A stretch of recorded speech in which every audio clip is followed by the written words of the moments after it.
Welcome, one and all. I love science, I may not be a witch, but here I am, I'm the Science Witch, and welcome to another TSW guide to the internet. Now, today what I'm going to talk about is something that, in my early fandom days, was something I struggled with quite a bit, which was, how am I going to contribute to a fandom?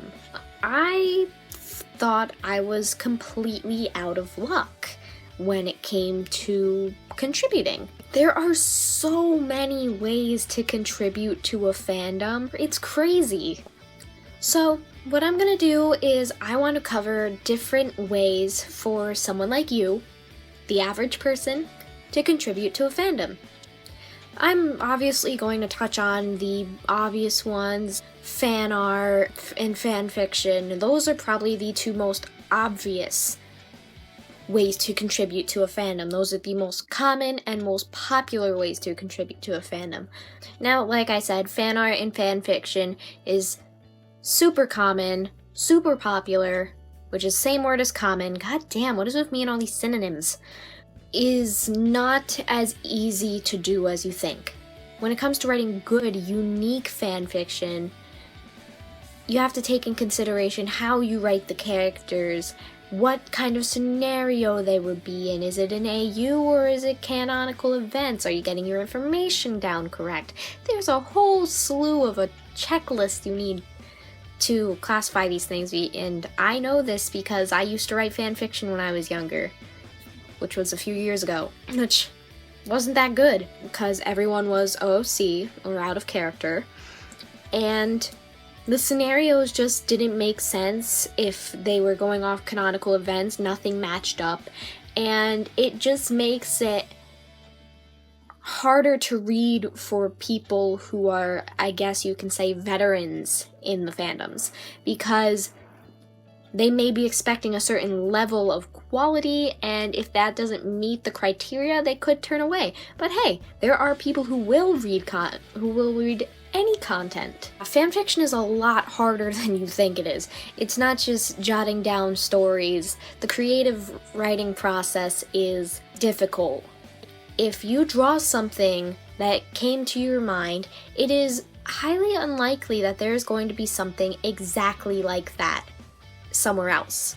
With the amount of fan art there is for your specific fandom, the uniqueness of the art, it may or may not be as unique as you think it is, but I honestly can say that if you're making a comic or just a regular standalone piece of fan art, then there is a huge chance that your idea is original.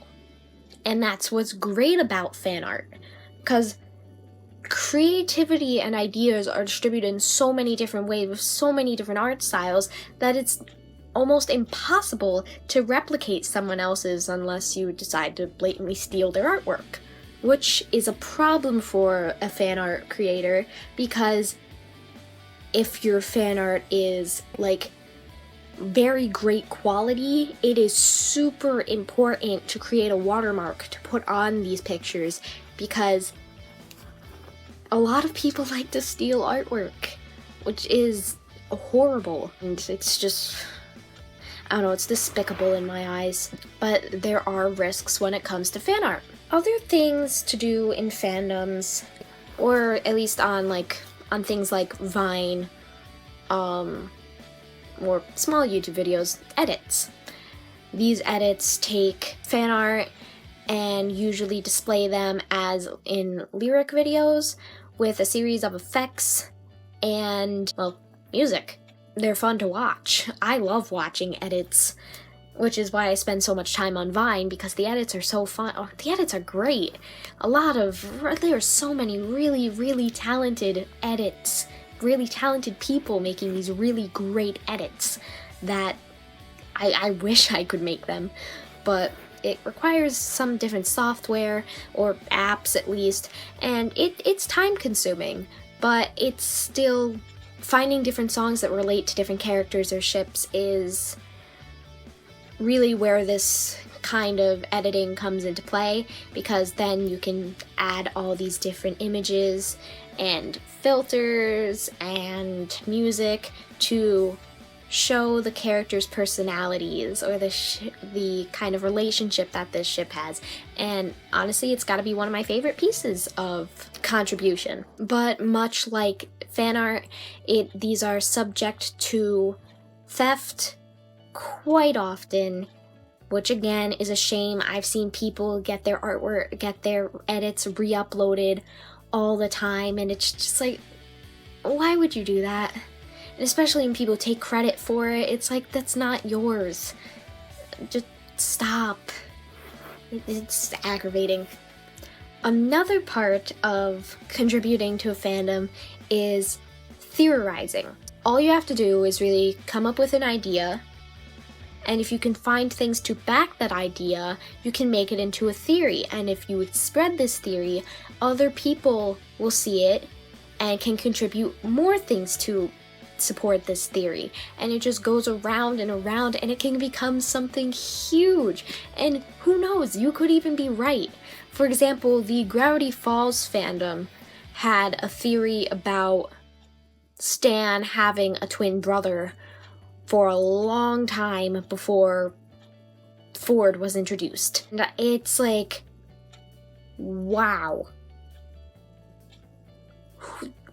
These theories have such creative turns and everything, and like, there's a channel for it, Game Theory.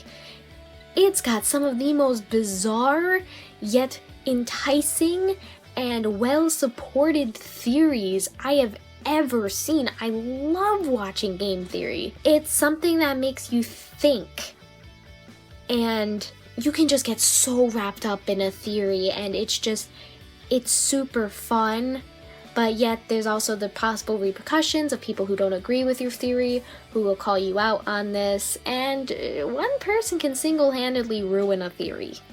And there's also the possibility of your theory just being completely wrong, which has happened. But theories are a lot of fun. I love theorizing, and that's probably one of the reasons I love watching Game Theory as much as I do, because of how much fun it is. And lastly, what I'm going to talk about for ways to contribute to a fandom that I really have off the top of my head are cosplays. I'm definitely not experienced in it, but I do cosplay for conventions. Like, I have a cosplay for a RSE Team Magma Grunt.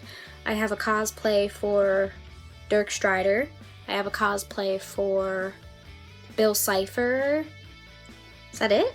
And I'm going to be putting together a Young Link cosplay. Hopefully, I want to get that ready before the next convention I'm going to, but that's not very likely as of right now. But cosplays are a lot of fun, but my god, are they expensive.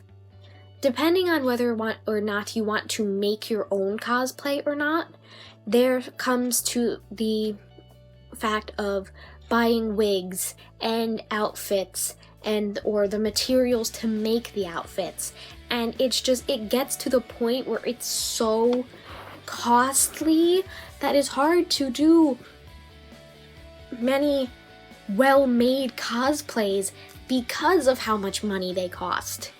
Which is why I don't have that many cosplays put together. I don't have a steady income to be able to afford something like this and make my money back. It sucks, but it's the unfortunate truth. But when you cosplay, you are basically becoming the character you are cosplaying as. People like to RP as these characters. I mean, there's a lot of RPing that goes on online, which I probably should have included in this video, but it's running a bit long, so I can't. But a lot of people like to RP as these characters and tend to just go around conventions being these characters and taking on the personalities of these characters and becoming totally different people.